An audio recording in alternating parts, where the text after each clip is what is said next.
आज हम थोड़े से अफसरदा हैं क्योंकि मुल्क के माया नाज शायर, मुसन्नफ़, अफसाना नगार, ड्रामा नगार अमजद साहब अपने खालिक हकीकी से जा मिले।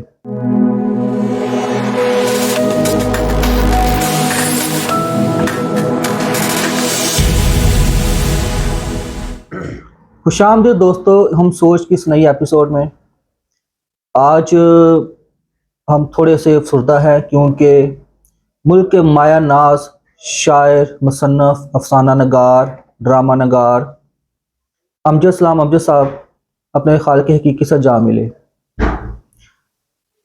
जो ही ये खबर सुनी तो बचपन की सारी यादें, वो बातें आंखों के सामने एक फिल्म की माने, एक ड्रामे की माने चलनी शुरू हो गई। उनके बचपन में बहुत सारे ड्रामे देखे थे और लगता था कि पाकिस्तान में टैलेंट की कमी नहीं है। लेकिन जो ही वो चले गए तो लगा कि जैसे पाकिस्तान से टैलेंट अब ख़त्म होता जा रहा है। क्या वजह है कि पाकिस्तान में जो टैलेंट का फुकदान क्यों है? इस पर रोशनी डालेंगे अमजद परवेज़ साहब। और उससे पहले थोड़ा सा वो अमजद साहब को एक खराज तहसीन पेश करेंगे। तो दोस्तों, अमजद साहब की तरफ जाते हैं। थैंक यू सो मच जी ईशान साहब। बिल्कुल आपने दुरुस्त कहा कि अमजद इस्लाम अमजद जो है उनकी मुझे बहुत सारी किताबें पढ़ने का और फिर ड्रामा देखने का इत्तेफाक हुआ। बरज़ख है उनकी किताब, वो बहुत सारी और किताबें हैं जो मुझे इत्तेफाक हुआ। और हमारे एक बड़े प्यारे दोस्त हैं ताहिर निशात साहब, तो उनकी एक नज़्म है जो अभी उन्होंने उनकी अकीदत में लिखी है। मैं चाहूँगा कि पहले हम वो पढ़ना चाहूँगा, उसके बाद फिर आगे गुफ्तगू को जारी रखेंगे। ज़रूर। क्योंकि आज का जो प्रोग्राम है इसमें अमजद इस्लाम अमजद जो हमारे जिनके यानी जाने से समझ लें कि अदब की तारीख जो है उसका एक बाब जो है वो ख़त्म हो गया है, लेकिन उनकी उनकी जो तख्लीक़ात हैं वो हमेशा ज़िंदा रहेंगी। तो मैं चाहूँगा कि अमजद इस्लाम अमजद के नाम जो नज़्म है वो मैं पढ़ूँ। ताहिर निशात साहब ने इसको लिखा है कि हमारा बचपन और लड़कपन निकलता जाता है रेत मानंद। हमारा बचपन और लड़कपन निकलता जाता है रेत मानंद। अलफ से अलन, वो नून से नन्ना, वो मुन्नू भाई का चांदी सोना, वो टेढ़ा आंगन सलीम नासर, वो काजी वाजिद सहेल अस्कर, वो मेरा सरगम फारूक कैसर, वो मेरा जेदी बनाम अतहर, लबों पे मुस्कान लाने वाला मिलेगा अब ना मोइन अख्तर। हैं बारी बारी बिछड़ते जाते उदास करके गुजरते जाते, वो रात वारस, वो एक समंदर, वफा की बातें, अलम के किस्से। ये ड्रामों का जिक्र है उनके कि फिशार दहलीज वक्त देखा, फिर अपने लोग और दिन भी देखा। हर एक किस्सा मिसाल लिखा, कमाल देखा कमाल लिखा। लिखे थे जिसने ये सारे किस्से, वो मेरा अमजद चला गया है। गया जो अमजद तो लग रहा है कि मेरा बचपन चला गया है। तख्लीकार हैं जिनके ताहिर निशात साहब। तो वाकई जी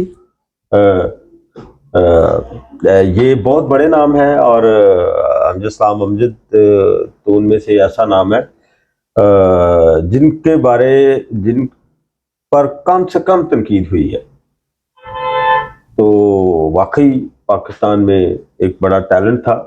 तो आज का जो हमारा मौजू है, जैसे आपने फरमाया कि पाकिस्तान में क्या टैलेंट की कमी है, तो देखा जाए तो हमने यानी फ़न को यानी टैलेंट को जिस तरह फ़रोग देना चाहिए था उस तरह फ़रोग नहीं दिया। जिस तरह पूरी दुनिया में फ़नकारों को एक इज़्ज़त और तकरीम दी जाती है, हमारे यहाँ इसका फुकदान मिलता है जी। हमारा जो माशरा है उसमें अगर हम इसको दुनिया के साथ और दूसरे ममालिक के साथ इसको हम कंपेयर करें तो हमें ये बात दुख से कहनी पड़ती है कि हमारा जो फनकार है दुनिया के मुकाबले में खुशहाल नहीं है। ठीक है। आप स्पोर्ट्स में चले जाएं, आप जो है वो आर्ट में चले जाएं, आप मौसीकी में चले जाएं, आपको यानी कि जो पेंटिंग है उसमें चले जाएं, यानी कैलीग्राफी में चले जाएं आप, ठीक है, फाइन आर्ट में चले जाएं। अगर हम जरा बारीक बीनी से देखें तो हमारे मुल्क के जितने फनकार हैं उनको हमारे मुल्क से बाहर इज्जत मिली है, हमारे मुल्क के अंदर हमें इज्जत नहीं मिली। शायद हम डबल स्टैंडर्ड का शिकार कहीं पे हैं, क्योंकि हमने मौसीकी के जो लोग हैं, मौसीकार हैं या म्यूजिशियंस हैं या सिंगर हैं, हमने इन आर्टिस्ट लोगों को भांड और मरासी का लफ्ज़ इस्तेमाल किया इनके लिए। तो ये एक ऐसी वजह है जिसकी वजह से उनके फन को वो जो है वो उस तरह तकवीयत नहीं मिल सकी। सही ज़ीशान साहब, मैंने दर्जनों लोगों को टीवी पर, मेन स्ट्रीम पर ये जुमला कहते हुए सुना है कि मेरी फैमिली बहुत कंजस्टेड है, मेरे घर में मुझे बड़ी मुश्किल से इजाजत मिली थी, या हम ऐसी, हमारी फैमिली का तल्लुक इससे नहीं था। ठीक है, यानी कि एक ही वक्त में स्टेट ऑफ डिनाइल में रहे हैं लोग। सही। ठीक है। अगर वो ये समझते हैं कि अगर कोई वो वाकई अच्छा काम कर रहे हैं, ठीक है, तो उसके लिए उनको इससे शर्माना नहीं चाहिए। अगर वो कोई बुरा काम कर रहे हैं तो फिर उसको ये ज्वाइन नहीं करना चाहिए। ठीक है।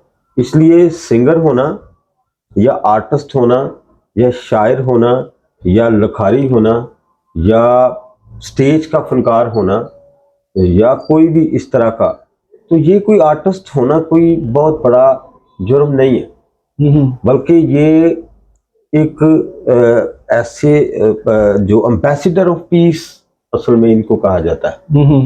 तो वो कहीं पे हम वो वाला हिस्सा जो है ना उसको हम छोड़ गए हैं। हमारी हुकूमत ने उनकी जिस तरह सरपरस्ती करनी थी उस तरह सरपरस्ती की नहीं है। इसकी वजह से लोग इसमें आना तो चाहते हैं लेकिन आने से घबराते हैं, और जो आ जाते हैं वो किसी न किसी तरह स्टेट ऑफ डिनाइल में रहते हैं। सही। ठीक है। उनको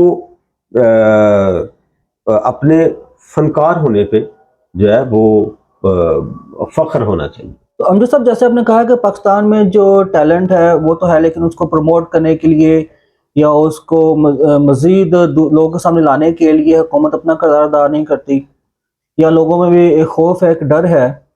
तो क्या आपके नज़र में क्या वो तरीक़ाकार है, किस तरह हम मतलब जो टैलेंट है उसको दूसरों के सामने लेके आ सकते हैं, या जो टैलेंट का फुकदान है उसको मजीद हम कैसे बेहतर कर सकते हैं?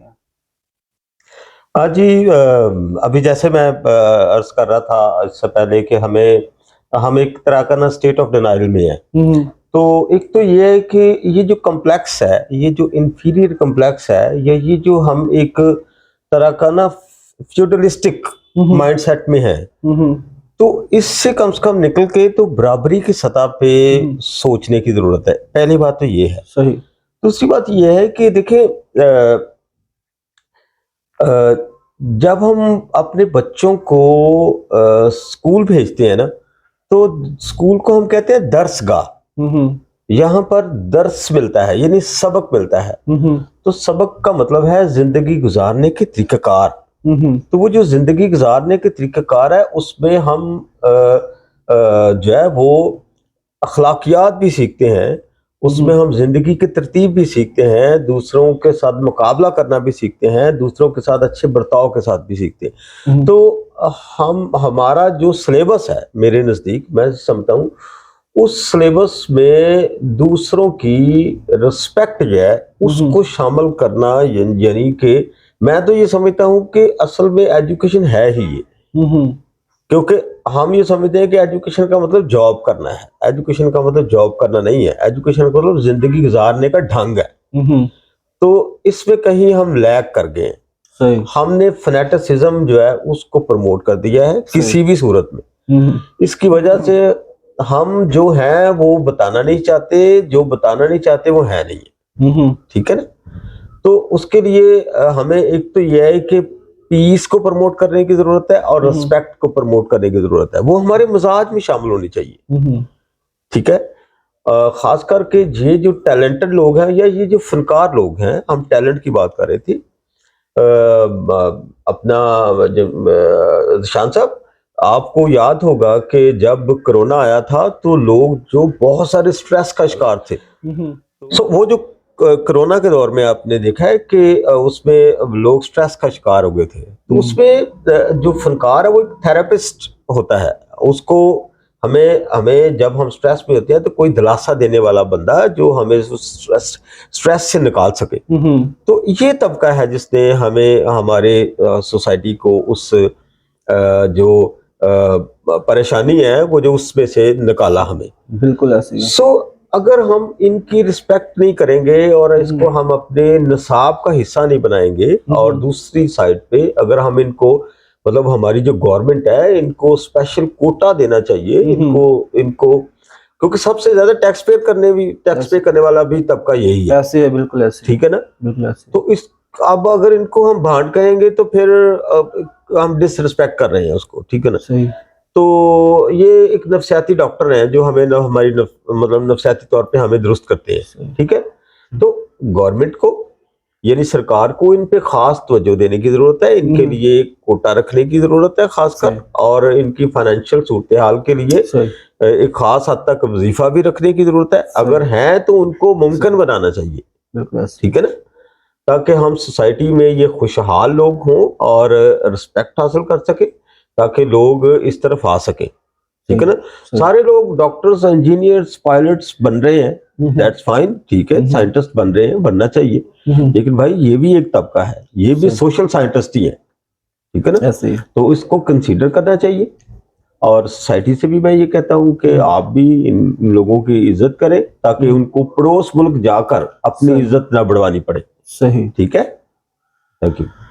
तो जैसा कि अमजद साहब ने बताया है कि जो हमारे फनकार होते हैं ये मुल्क का सरमाया होते हैं, ये एम्बेसडर होते हैं, तो इनका इज्जत और एहतराम जो उतना ही है वाजिब जितना हम अपने दूसरे शोबों के लोगों का करते हैं।